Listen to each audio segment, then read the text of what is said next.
छलकता है अरे छलकता है ये तेरी जवानी रे चुरिया काले बिल्कुल बाबा चले अधिकार है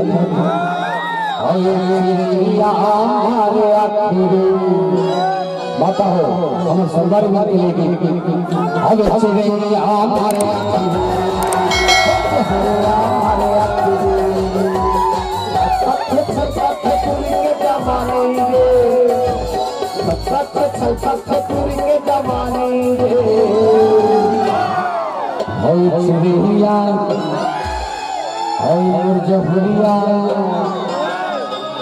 मारे हवे चिड़ैया हमारे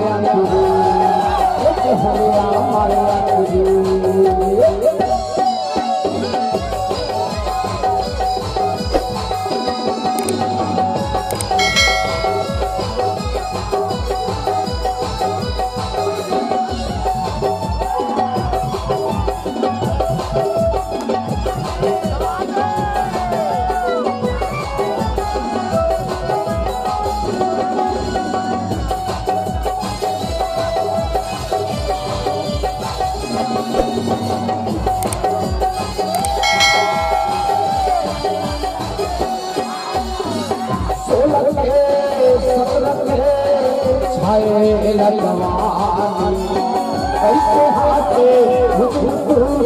सबके महात पानी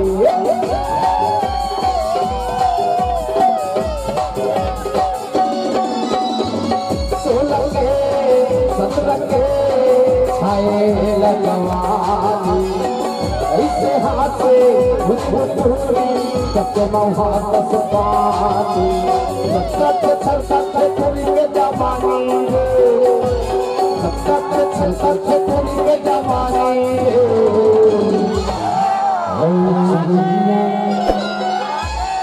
जबुलिया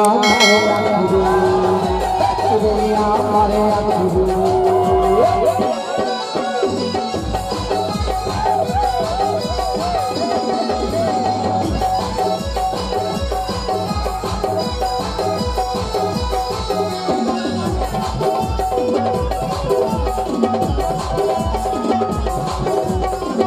क्या बात है बहुत बढ़िया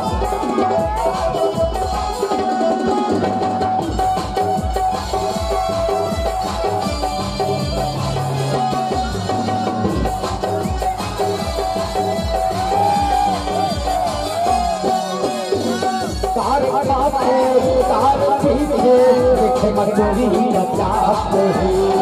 ऐसे करे हैं लगी भाषा संघाते हैं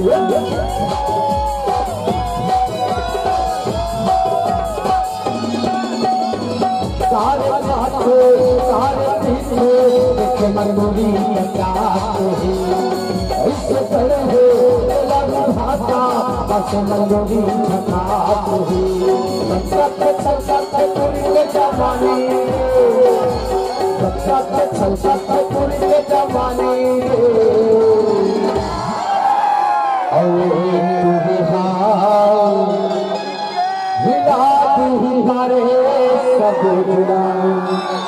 क्या मतलब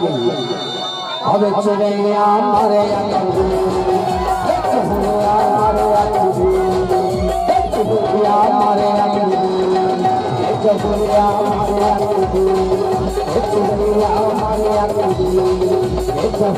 हमारे